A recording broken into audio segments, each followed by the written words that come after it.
everybody, and welcome to episode 131 of the IROCKNITTERS podcast. My name is Cori Eichelberger, and I go by IROCKNITTERS everywhere on the internet, and IROC is just Cori, spelled backwards. If you are brand new to this podcast, welcome. I met a whole bunch of people this weekend. I taught classes at the Minnesota Knitters Guild Yarn Over, and I have just come off a crazy whirlwind week of finishing up 6 patterns, which I'm going to show you today, and I'm so excited. Tired, but excited. I was up until 2 last night, finishing up some things and trying to get some things done, and then I tried to sleep in this morning. I'm just too wound up about all these patterns and having to podcast, and then this upcoming surgery. So if you're new, I'm having shoulder surgery a week from tomorrow, Sunday afternoon here in Minnesota. We had an amazing rain last night. Finally, after being completely dry all summer, we just had a lovely rain. So I drove home in the rain, but I had a great weekend. Yarn Over, my classes were just wonderful. The people in them were so appreciative, and they shared a lot, and I laughed. And so we had a teacher dinner last night, so I got to sit with some teachers, which was really fun to visit with some people that I know and some people that I just met. If you have not signed up for my newsletter, please go over and do so right now. iRockKnits.com, put in your email and your first name. You'll get a free pattern. And then this week, you will be receiving a newsletter or 2 regarding the new releases that are coming out. And you will have a coupon code to get those releases for a discounted price. I'm really excited about all the patterns I have to show you today. I'm sorry they're all going to come at once, but they have to because of the surgery, and I had committed to getting some dates done. So let's get started today. What am I wearing? I'm going to show you in a minute. Can you guess? Some of you who've been around for a while will know what this means. If you haven't joined the Mama Krista Feather and Fan Shell, KAL, it's a mouthful, please go do so. Come on, get out some yarn, some DK weight yarn, and knit with us. It's feather and fan, it's 2 pieces, it's quite easy.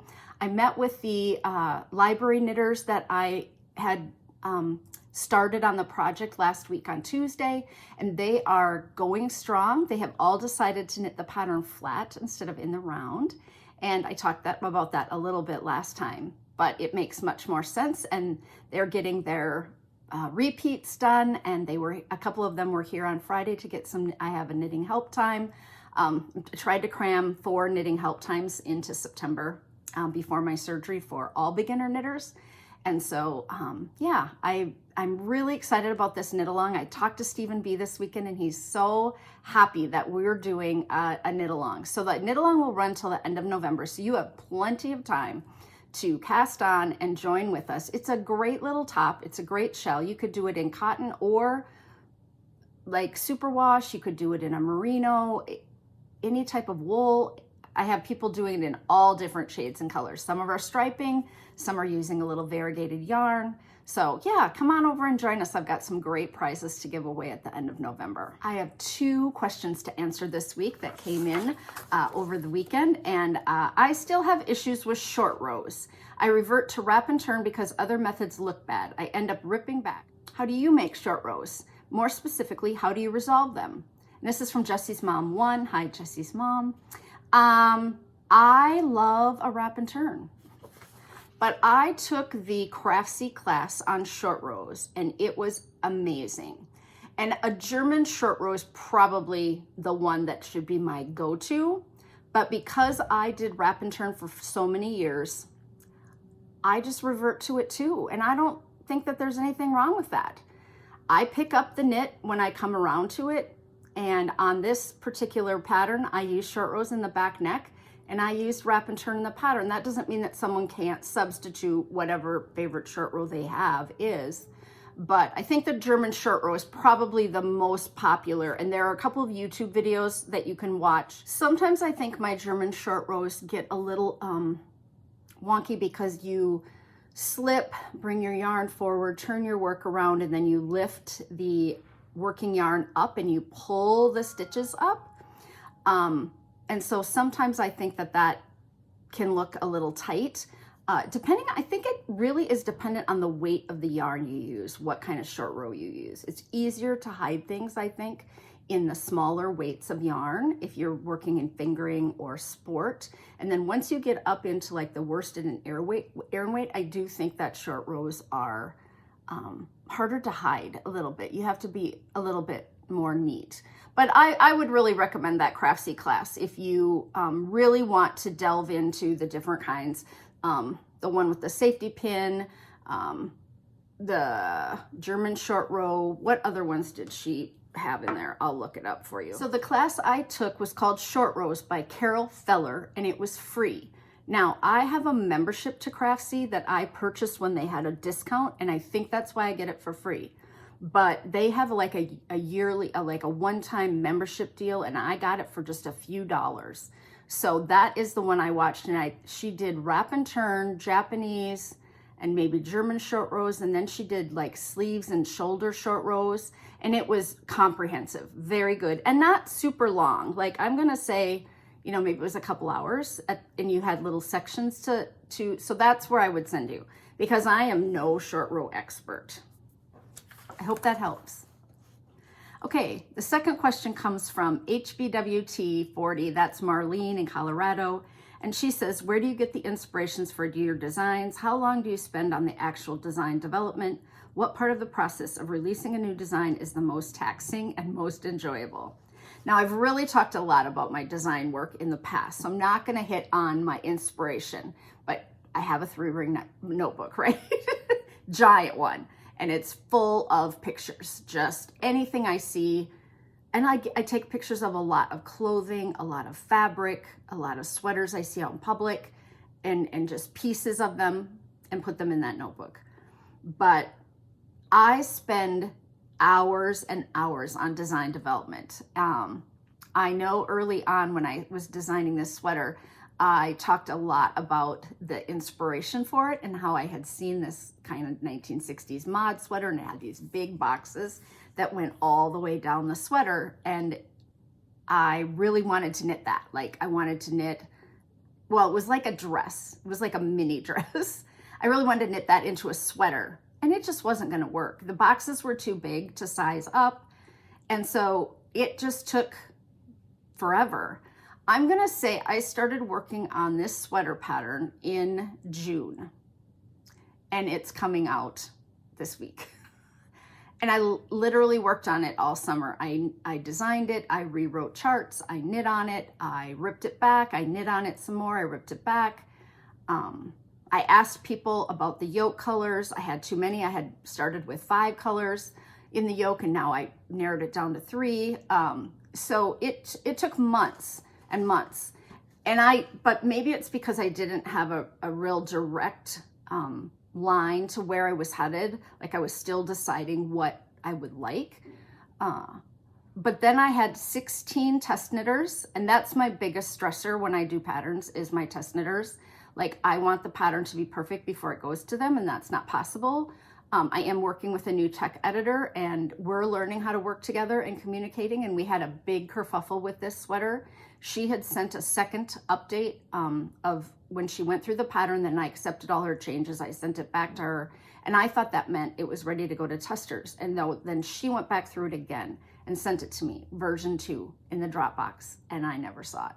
So I sent the pattern out to all the testers, and they were sending back like, this doesn't seem right, this seems wrong, this doesn't seem right, the numbers aren't working.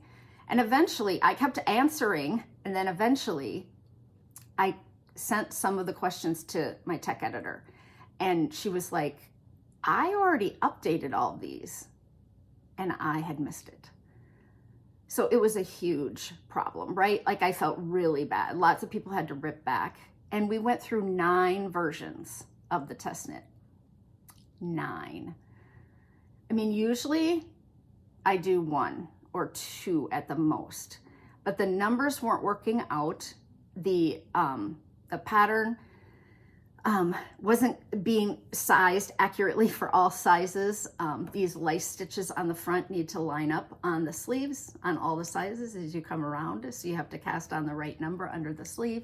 We'd get them all done, 11 sizes, and then 1 wouldn't work, right? And so then I'd have to go back in and change it. So hours and hours and hours to get this sweater done. So I hope you all love it and you all really want to knit it because it took me all summer. And a lot of my patterns are more quick. I'm not a great pattern writer. I'm not a great copy editor. Like when I look through something, I don't see mistakes. And so I have a couple of test knitters who are fantastic. Like they see a comma out of place. They notice that I'm missing an S somewhere, and I can read through it 3 times and still not see it. And then they point it out and I'm like, it's so obvious. So I have a couple of phenomenal like readers who really do a nice job of catching like those tiny little things. The part that is most taxing in the situation is that piece, the test knitting piece. But then once the pattern is getting close to being done, I have to do photography. That's a big piece. I did that last Wednesday. It was 90 degrees in the park and I had to put on these sweaters because Joanna, my normal model, is very pregnant and I did not want these to be pregnancy sweaters.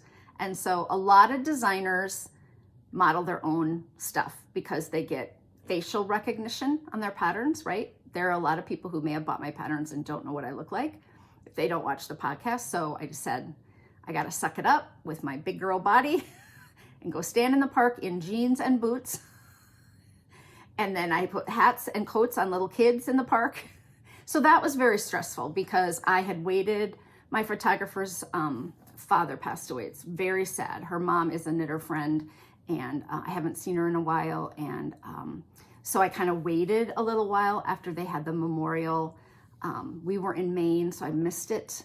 And so then she got back to me. She was like, I can do it Tuesday at 4 or Wednesday at 5. And I wasn't ready. I didn't have kids lined up but I needed to get it done. So that was stressful, right?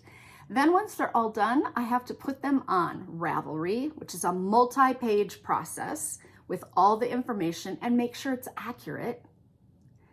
And then on Etsy, and then it goes to Love Crafts, which I have Kimberly does that for me, thank heavens, because like I'm doing so much in that moment to try to get it all on, and then I put it on my website. So this particular pattern has one pattern, 2 versions of the sweater, and so I'll put that one pattern in. But some of my patterns have like 2 patterns in them, so then I'm uploading all of that, and I have to copy and paste the romance copy and all of that in. And then once that is up, then some people start to see it. Then I have to send the newsletters really quick because I don't want them to buy it if they haven't seen the newsletter to get a coupon code. Then I have to refund people because they're like, oh, I just bought it and I didn't, right? So then I have to get those up and then I have to announce it. So then I have to have Instagram posts ready, Facebook posts ready. So like the end of the process, although all the numbering and stuff is done, is just very stressful at the end. I just feel like I'm okay, have I done all the pieces? Is it everywhere it needs to be? Is the pricing right? Are all the numbers on the pages that are showing where to buy the pattern correct? So yeah, but the most enjoyable part, absolutely 100%, is seeing people knit your designs. I mean, when people buy it and they're like, I'm casting this on, or they send me an email and they told me that they knit something, or they post it on Instagram and they tag me. I wore the sweater this weekend when I taught and kind of did a preview, and I got such positive feedback. People were just enamored with it and what's the pattern and where can I get it? And I'm like, it's coming out next week. And then Stephen B said, can I make kits? And another yarn company said, can we make kits? And I'm like, you can, but the kits are with Michelle of Woolens and Nosh. And that's who I did the collaboration with. So she gave me all the yarn for both of these sweaters. So I want her to be reimbursed by people buying kits from her. So she'll have kits at the Vermont Sheep and Wool Festival this weekend, maybe. The patterns I'm shipping all the stuff to her so she can display it, and then it will be at Rhinebeck. So I think she'll have online kits. She showed me colorway options, and you need 3 colors for the yoke, and you need a main color. I'm just hopping in here for a quick minute because I forgot to say that Michelle's yarn is going to be on her website. And so you need to go over and check out all the kits that she has made up. She has batches for the colors of the yoke, and then she has main color batches, and you can mix and match and put some things together. And that is going live on her newsletter tomorrow and at 8 a.m. in the morning on her website. So please go and check out Michelle's yarn. I really want to support her because she was so generous in saying yes to this collaboration for this sweater without really knowing what she was going to get. And also because she's got gorgeous yarns and colors, and many of my testers use her yarns. So go take a look at those projects too. So let's just talk about the Pretty Boxes sweater. This is my new design. I'm so excited about it. I hope you love it. I had 16 test knitters do all the versions, so I will be putting pictures of their yokes in, and if they sent me finished object pictures, but their pictures should all be on Ravelry. If you were a tester for me, I asked you to take a picture with your sweater on your body and post it for me so people can see the sweaters on actual bodies. I did write it for 11 sizes. It is a huge range. I'm hoping that everyone can use their stash if they can't afford to buy new yarn, because these yoke parts, the 3 colors, you can use a 50-gram skein for all the sizes on the short-sleeved crop version. On the long-sleeved standard length body, you can use I think you can use a 50-gram skein about halfway through the pattern, so I think up to size 5, but you'll need a 100-gram skein for the larger sizes, and if you want to do the lice. Now, let's talk about lice. Lice are the little stitches that are in a Scandinavian sweater on the body or the sleeves, and they're usually little white dots on a black background, and was very common, and you've seen all the Norwegian ski sweaters. But the word in Norwegian, which I think translates into coat lice, so many of those ski sweaters were like jackets, they were cardigans, and they were, and so we say coat lice, so we use the word lice to describe this particular pattern work. And so this goes yellow, orange, pink, and then this goes yellow, orange, pink. So I'll put a close-up picture in. I'm going to share the pictures of me modeling. Oh, my photographer, we just have to get one good shot of me where I look decent in each of the sweaters. And I think we did okay. I'm happy with them. I was very self-conscious modeling in a park and standing out there in my sweaters, and I was dripping, like sweat was literally dripping down. I had to change standing outside my truck on the side of the street to put the dress on underneath the sweater, and I'm pulling the jeans up underneath the dress, and yeah, it was, I've never done that kind of thing before, but you start at the top. It is a top-down yoked construction. There are short rows in the back, and then it's one set of little boxes. The boxes get a little bigger, and then they get a little bigger. The yoke goes quite quick. All my testers said it was very fun. There are no long floats. If you are a brand new colorwork knitter, this is a perfect place to start. You do not have to catch your floats. You can drop your yarn, knit 3 brown, knit 3 yellow, knit 3 brown, all the way around. And then it comes in the 2 versions. The striped ribbing at the sleeves and the bottom is completely optional. You do not have to do it, or you can do larger stripes. So I had some people who did bigger striped, used more of their color, and then I had some people who just wanted to be solid all the way through. So the pattern has options for a cropped version, you could do long sleeves, or a long version, you could do short sleeves. They're all in there, which is why the pattern is like, I don't remember, but 16 pages? It's very long because there are charts and check boxes. So look before you print to decide how much of it you want to actually print out, right? I didn't separate it out by sizes, but you would not necessarily have to print the entire pattern. I wore it with my orange Gudrun Schoden dress this weekend, and I really like that I pulled the color out of the, the orange, and I had on my orange sparkly tennis shoes. And I think I was like a walking orange advertisement for my own new sweater. but I'm really pleased with the way it turned out. We had we were doing the yardage numbers this weekend and how much yardage you need for the upper sizes, and we were really quibbling about the two biggest sizes, whether or not they can get this sweater out of 5 skeins or 6 skeins.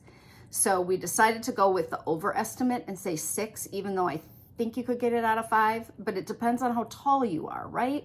So always buy extra, please always buy an extra skein. Because if you're taller or have longer arms, and if you're shorter, you could probably buy, you know, a skein less on some of these. I hope you all really are liking it. Okay, let's talk about my second pattern that's coming out this week. This will probably come out on Thursday. Miss Babs was my collaborator. They sent me 2 colorways of this yarn. I talked a little bit about what I was designing before, and these are the Pinky Swear mitts. And here is my Pinky Swear shirt that I took the photography in. And this is embroidered on, and she just happened to have a Pinky Swear t-shirt in her shop, but I got to order any color t-shirt I wanted, and then she put the rainbow word letters on it for me. But the Pinky Swear Foundation raises money for parents and families of children who are going through cancer. So I'll be donating 50% of every single pattern to the Pinky Swear Foundation. We have a local chapter here in Edina, so I may try to direct that money directly to the Minnesota chapter, but if I can't, then I will give it to the national chapter of the foundation. And I'm so in love with this Laurel Falls base.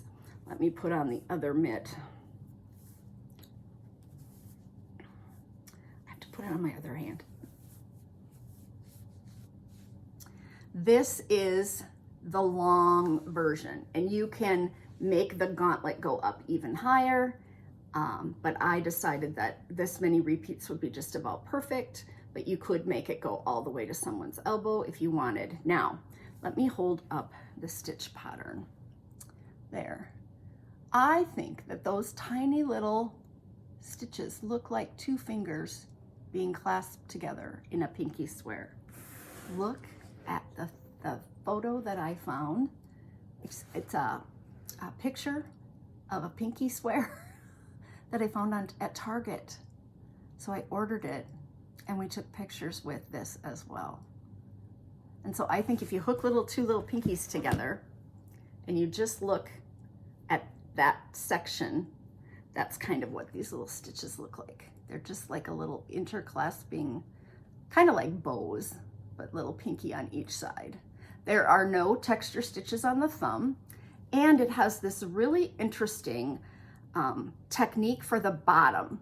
So you knit flat on the bottom, and then you twist the stitch around, and so you get this little rolled, almost like a ruffled edge along the bottom. It's very fun to do. Let me show it to you on the purple ones too. See how it just kind of rolls over? Then you have a tiny bit of ribbing, and then you just start so these are easy. And then you have a little bit of ribbing at the top, and they come in 2 sizes. So this is made with the Laurel Falls Shiniko wool that I talked about on the podcast, which is American made, American grown, sustainably sourced, American dyed, sport weight wool. It is lovely. It is superwash. Probably some of the nicest yarn that I've worked with. That Farmer's Daughter Rambouillet, and this is really lovely to work with. It is a little pricey because everything that comes from America is, right? If we're not importing cheap labor. So the cost of a skein is $32, but you get a ton of yardage. I think it's 330 yards in a sport weight skein. And they sent a bunch of designers yarns to work with. So at Yarn Over this weekend, I sat next to Barbara Benson, who was teaching, and I had met her at the Wisconsin Sheep and Wool a number of years ago, and she's got some great YouTube videos as well, but she was designing in this Laurel Falls as well. And so it was like small world, and she was making a purple shawl with the most interesting stitch definition and technique that I Like they handed it to me and they're like, guess how she made this? And I couldn't figure it out. It didn't really look like brioche, but it felt like it was double knit. It was so squishy. And the repeat was the same for the entire thing. It was so cool. So you'll want to keep your eye out for that as well. But this yarn is like, treat yourself if you can. It's really nice. It just has a lovely hand. It's squishy and soft, but also really had a nice stitch definition. So their newsletters come out on Thursday. So I have emailed them and asked them if they want my pattern to go live on Thursday as well. And I think that that's what will happen. So this pair of mitts will be live. I will have it on Ravelry, and the yarn is already available at Miss Babs, but they are going to feature it in their newsletter when it comes out, and I just want to make sure that I have the date right with them. So I think that that's what it's going to do, is that I'm going to make it go live and then they're going to feature it. So those are the Pinky Swear mitts. Now I have 4 hats to show you. Do you guys see why I've been stressed and crazy? Absolutely. So finally, my best bobber hat is coming out in Michelle of Woolens and Nosh's bulky weight yarn. Look at the little fish in the waves. Isn't that cute? I bought a bobber on Amazon. I bought a little package of bobbers for $2, and you could put any type of fish that you like at all around here. So if you're, if you have a child, grandchild, adult man, and you have some walleye buttons, I think it would be so awesome. I still think I need to put walleye buttons around and make one for Ross. So this is the bulky weight version. This is kind of stretched on here, but this is the worsted weight version. So I added some tiny little fish on the worsted weight version. With the littler bobber, with the tiny little bobber. If you push down on the top of a bobber, a little hook comes out of the bottom. So you just run your yarn through that, and then the hook will slide back up inside. So it's just kind of stuck on there. I think it'd be great for pictures, and then if you make the smallest size, you might want to take it off for a baby. So the hats come in 5 sizes: baby, child, adult, small, medium, and large. So you do not have to put fish buttons on them. You could just do the wavy part. It could be a beach. You could put seashells. You could make the hat for any age. But we went all the way up to adult large just because we thought, why not? You will get both patterns in one on Ravelry because I combined the listing, but you're getting both the worsted and the bulky weight when you purchase it.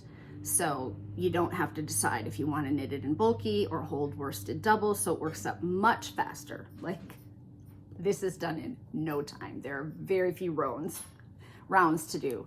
But if you want to do it in worsted, then I wrote them as 2 completely separate patterns because the cast on numbers and the number of rounds you have to do are different.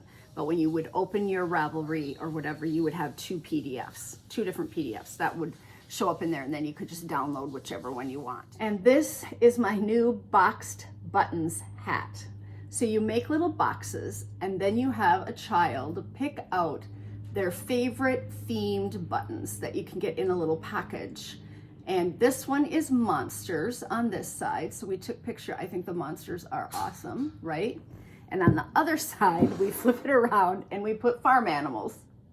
So that's kind of cute. We have a little horse and a cow and a pig. So we could take pictures of both sides and a little sheep. But any novelty button that you have, you could put.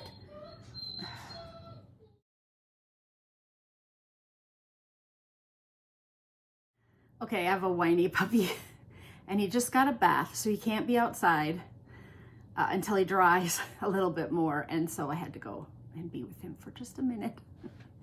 And then I put him in his crate, and I'm hoping that he'll just settle down, and then I can be with him when I get done with this. So yes, this is boxed buttons in the bulky weight yarn, Michelle of Woolens and Nosh. This one's kind of stretched on here too because I made a smaller size. But this is the worsted weight version of the boxed buttons, and we found panda buttons. Are they not, darling?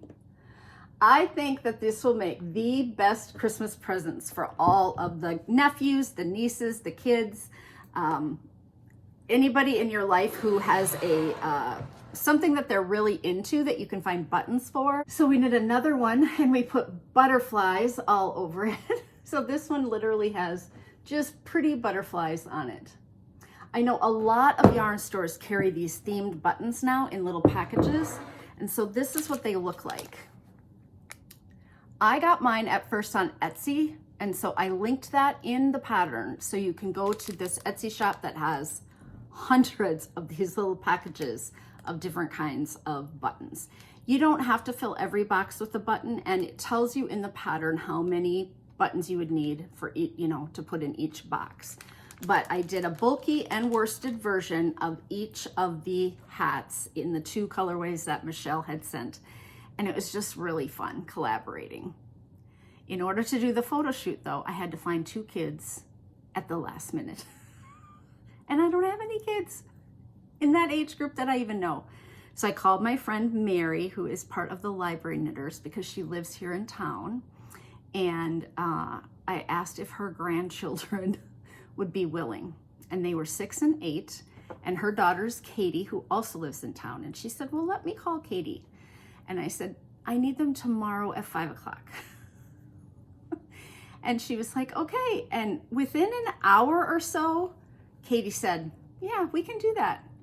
So then I texted Katie and I said, will you bring any fall jacket or winter jacket that the kids have? And I'll bring some scarves. We'll go very quickly.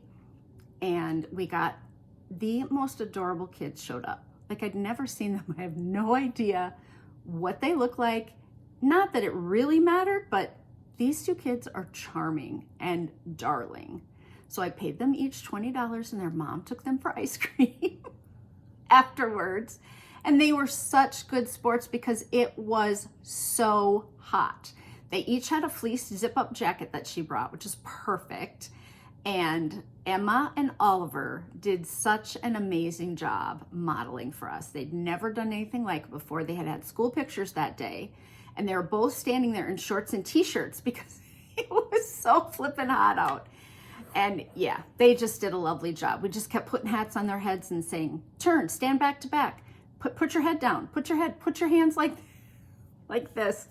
And yeah, I was so thankful. I can't tell you how many times I thanked Katie and said, I'm just so thankful that you were willing to, because I don't know where else I would have gotten kids. I know some other people with grandchildren and stuff, but when you're asking at the last minute, and I didn't want to put off putting out the hats. Like if you're going to do a photo shoot and you have a photographer there, you just kind of want to get it all done in one.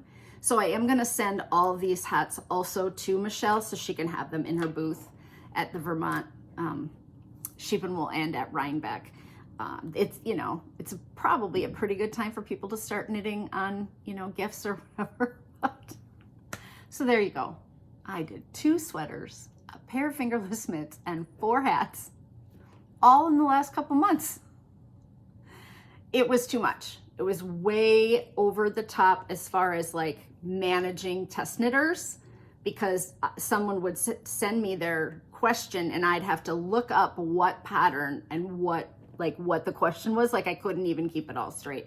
And especially since I called it best bobber hat and blocked buttons hat, I mix those 2 up all the time. I'd be like, is it the bobber or is it the button? Enough of pattern talk, Cori. It's starting to feel like an advertisement. Don't tell my checkbook. On my way to Sioux Falls a couple weekends ago, I stopped in St. Peter to get Taco John's, because you don't go through St. Peter without getting Taco John's for lunch. And I went through the drive-thru, and behind the drive-thru is Mary Lou's Woolen Mill. There's a St. Peter Woolen Mill. It's right behind the Taco John's. And the woman who used to have the yarn shop, Mary Lou's in St. Peter, had moved it to Mankato, the owner. And then she lost her lease. I had taught for her years ago. And then she brought it back, and there's kind of like a Quonset hut behind the woolen mill. And so a couple of days a month, she has the yarn shop open. She kind of inventoried down her stock, and then she has a knitting group that meets back there. And so you never know if she's going to be open or not. So I thought, you know what? I'm going to just drive over and see if she's got an open sign on the door. And so before I went through the drive-through, I went over and she was open. And so I got to go in. So I took some video for you of her tiny little shop, and she had an employee in there and some people came in, and then off to the other side is like some clearance stuff, and then some woolen spools from the woolen mill. And those are off to the other side, and they had all kinds of tchotchkes and things like little sheep figurines and stuff all sitting out in this like clearance area that was not a part of the actual shop. So I went over there too and looked at all this stuff. But then, you know, when you go in a yarn shop, especially a yarn shop that has moved twice, and you know, I bought a couple of things from her. Yarn is a lifestyle. Isn't that cute? I thought it was cute. Just a nice little clear plastic bag. It was $6.99, and it comes from a company called Yarnology. Clear tote. Yeah, and so I thought you could probably find it somewhere to purchase if you're looking for like gifts for friends for like Christmas, $6. That might be kind of fun. And then I bought 2 skeins of yarn from Cato Yarn Company. I bought weight yarn because I thought I might make my hats up in something with some color and then not put buttons on, because there are going to be people who don't want to put buttons on, and then I can post these in my project page. So I think I'll cast these on this week, at least one of them, and knit the box buttons and the best bobber up in like a little variegated, so you wouldn't have to put buttons on the hat, so people can see what that would look like. So this one is called Cherry Speckle, and this one is called Mermaid's Speckle. And this is from Cato Yarn Company, and that's Mankato, Minnesota. And that's where I went to college. And she was at Yarn Over this weekend, but I did not go in her booth because I did not need to buy more of her yarn. So I purchased that. So what have I been watching? I watched Glow Up, which is the makeup show.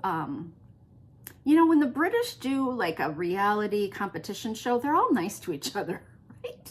And when we do it in America, it's like cutthroat. But these kids all like each other, and they're all trying to get in the makeup industry. They all want to be makeup artists, and I'd watched the first season. So yeah, that was fun. Then I started watching Who is Erin Carter, and that is scary. So I watched 2 episodes, maybe 3, and then I was like, oh, I gotta put this on hold for a couple nights. So I haven't finished that. And then I watched a show called The House. And then I've just been watching some podcasts and Alone Australia. So a short list this week. All right, things I saw on the internet. I went out and listened to Dee Hardwick, who is a colorwork designer from the UK, on the Modern Daily Knitting website. She had a Zoom, a 1-hour talk, and it was very good. I really enjoyed it. She was the new field guide designer. It was number 23 Botanica, and it was all color work, and she talked about her inspiration and the colors and the yarn she used for Modern Daily Knitting, and that was really very interesting. So if you have a chance to follow Modern Daily Knitting or to follow people who are having those Zoom chats, then you can just log in for free. It's an hour of knitting time. It was very nice. I was working on the computer and I just listened to it on my iPad. I saw an Instagram hack on the internet where you have your kitchen rags dish rags and towels that you think are clean, and then you soak them in this stuff and it shows that they're not clean. And so I'm going to be doing all of my dish rags this week. Absolutely. Boil them with baking soda and mild powder detergent for 10 to 15 minutes. And the bowl was murky. And the towel looked fine, right? The towels looked fine. This is from a person called My Graceful Mess on Instagram. She just mixes together these 2 ingredients. I'll put the link in the show notes if you're interested. But she boiled them 3 times before the water got clear. And I thought, I've never boiled my rags, so maybe I have some funk going on in my kitchen too.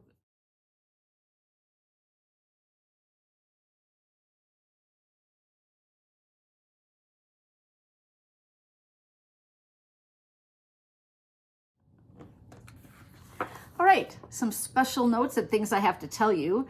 Next time, I will not be recording live because I will have had my surgery and I will be recovering. So I've pre-recorded an episode for you. My friend Mary Yazvik joins me to talk about her 5 favorite knits of all time.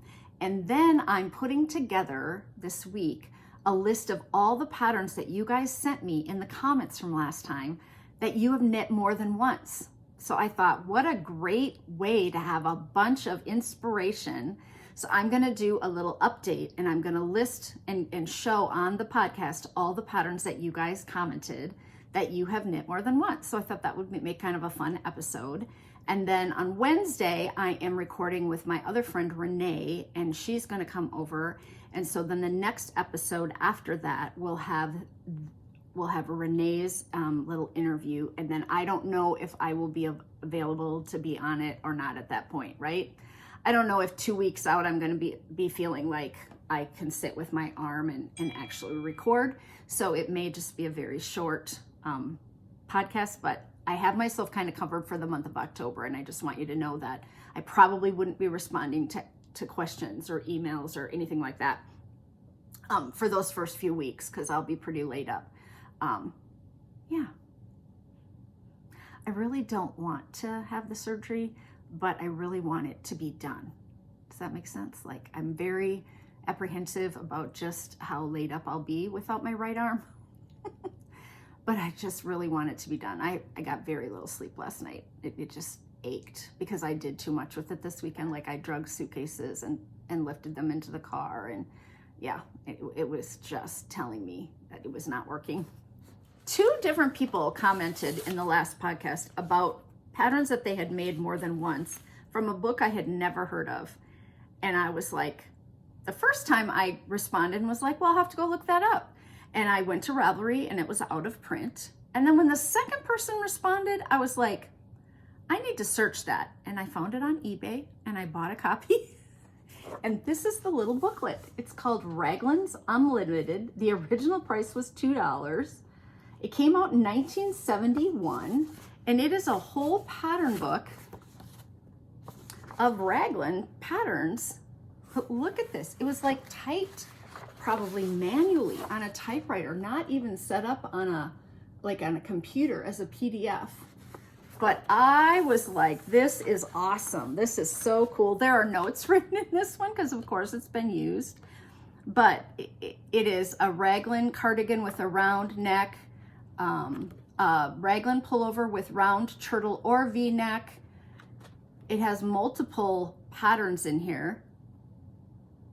Yeah, I just thought it was really fun. So for those of 2 of you who said that you had knit from this multiple times, I went and got myself a copy.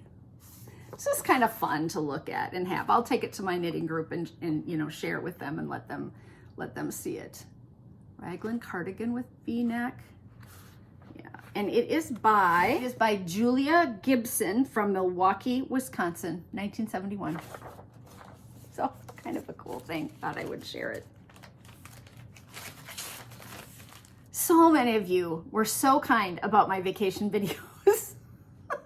You really enjoyed seeing Maine. You loved seeing all the yarn stores, which, yeah, just made my day. That was really, really nice. But as I was watching it back and editing it, I completely forgot that when Ross and I had our 5-course meal at the restaurant, I wrote down the food we had and I didn't share it. And I thought, well, if you took the time to write it down, you should share it with everybody. So this is what we had for our 5 courses.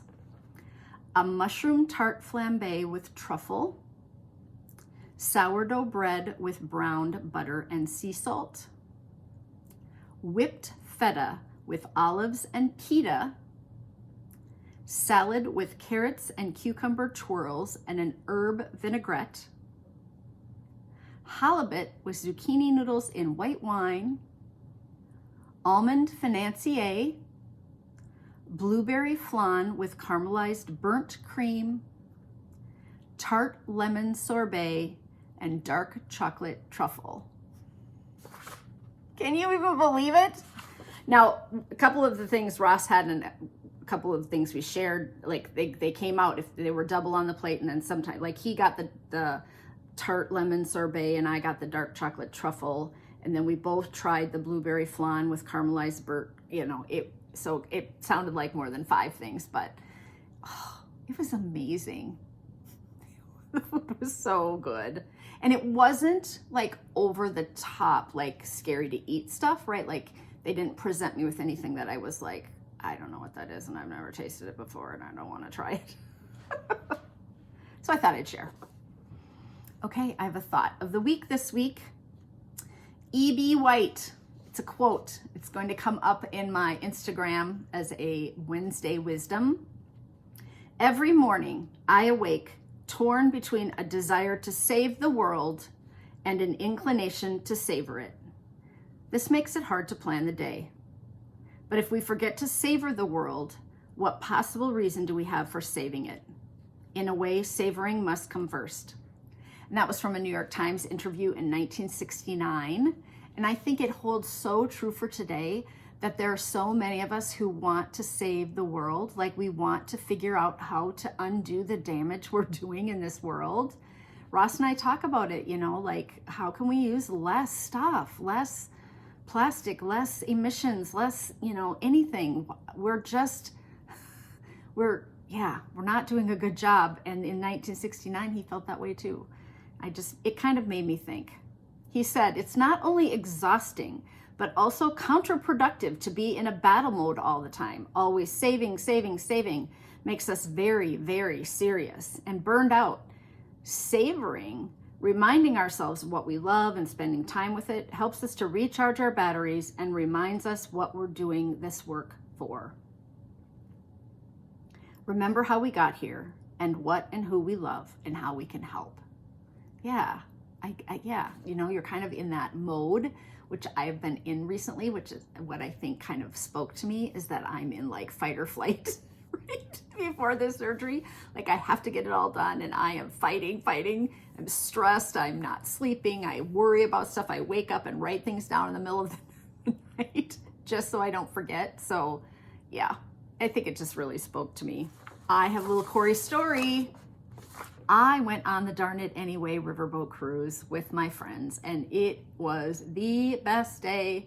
We had just such a glorious Sunday afternoon. I did not have time to go and I was like, you just need to take the break and go and do it. And it was just lovely. They put up like a picnic lunch. You have sandwiches and fruit and potato salad and you go through the line, cookies, and then the weather was just glorious. And I walked around and talked to people, as I do. I was wearing my Mama Krista top. Lots of people asked me about it. So I told them to join our KAL. And I gave out some cards to people, asking them to come watch the podcast. So if you met me there, hello. It was just a really lovely afternoon. A Darn It Anyway has yarn there, and they had Blue Sky fibers, and they had 2 reps from the company, Mary and Matt, who I happen to know, or Mary and Michael, who I happen to know from Stephen B. They used to work at Stephen B. and now they work for Blue Sky and they do designing. And I had conversations with them about all their design work and how many designs they're putting out a year for their company. And they had all the samples. So it was just a lovely afternoon. Like I can't say enough. So I have a couple of pictures that I'll put at the end from that and being out on the water. I did share those on Instagram as well.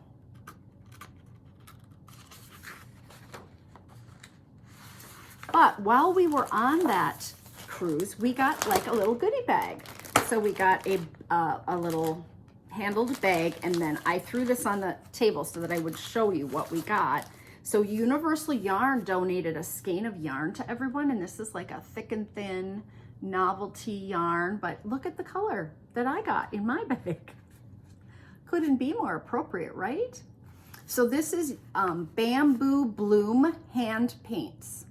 48% rayon from bamboo, 44% wool, 8% acrylic. 15 stitches and 4 inches on a US 9. So it's kind of heavy worsted Aran, but I think the thick and thin probably kind of balances itself out. So that was kind of fun. We all got a free pattern called the Majestic Star. And then we got a sticker and a keychain, which is really super nice, right? So we got a little sticker for Knit the River and a little keychain for Knit the River. And they do these cruises, these different knitting cruises on the ships twice a year in June and September. So if you're local to Minnesota or you plan to be traveling, it's a lovely kind of 2.5 hour, you go down the river and then you come back up. The river was really low, which is super sad. We just have not had any rain. But you go under the new bridge that goes over from Minnesota, Wisconsin. It's a gorgeous bridge. So yeah, that was really fun. Let's do my audiobooks this week. I only have 3 for you. The first book I read was called The Measure. I wasn't sure about this one because it seemed a little maybe science fiction-y. It ended up being really good. It would be a beautiful, enlightening discussion for a book club. So it's called The Measure. They wake up one morning, they open their front doors, and there's a box for every person in the world. And inside the box is a string. And the length of your string indicates the length of your life. And governments all over the world handle it differently, and people handle it differently. Some people don't open the boxes. Some people want to open other people's boxes. It really made you think about whether or not you would want to know how long you were going to live, and really would be a thoughtful discussion. Like, I'm still thinking about it a little bit to this day. It was very well written, moved you right along. It didn't get into the science fiction-y stuff at all. I just thought it might get like weird, but it did not. So I would recommend it. And then I finished The Secret History by Donna Tartt, which I had never finished before, which I thought I had finished, but I hadn't because I didn't know the ending. And then I just finished the romantic comedy by Curtis Sittenfeld. And this is a pink covered book that I thought was going to be floofy romance. And I almost didn't pick it up. And I talked to Lisa this weekend and she's a big reader, audio too. And she said, I just decided not to read it. And I said, I almost did. And when I started reading it, I was like, why is he writing this from the viewpoint of a woman? And then I went and looked up the author, and Curtis is a woman. Who would have known, right? I didn't realize. So this is a story of kind of what it would be like behind the scenes to be a writer on Saturday Night Live, but she calls it something else, the Night Owls, TNO. And she is a comedy writer. The dialogue and language is so smart and so clever. And this rock star singer songwriter comes on to be the host, and she meets him, and they strike up kind of a conversation, but then they kind of both tick each other off. And I could not stop listening. I loved the dialogue, the back and forth between the two characters. It's very quick-witted and funny. And you feel like you might miss something if you're not careful. Highly recommend. I'm really enjoyed it. The puppy's whining. I need to wrap this up. The giveaway for last week is a book, The Stash of One's Own, the Feral Isle Knitting book, a magnet board, a pattern holder, a book holder, and a small notions pouch from Darn It Anyway. I think that's in that envelope over there that I can't reach on this side of the table. I picked a winner from the comments last week of the different projects that you've knit more than once, and I did a random number generator on pickawinner.co.